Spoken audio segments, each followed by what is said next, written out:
The first step is to go to the GitHub page for the BirdNET Analyzer.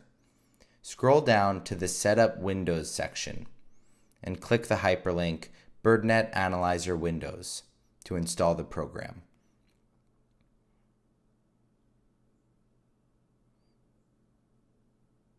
When it's finished downloading, go to your Downloads folder, right-click, and go to Properties. Now, check the box Unblock and press OK. Then, right-click again and extract the file, and choose where you want to save it.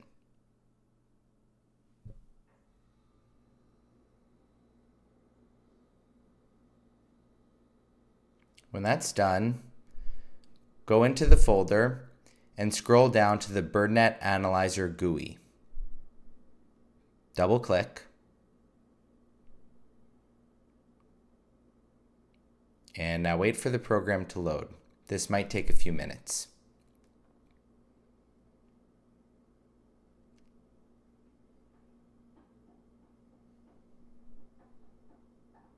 And here you are.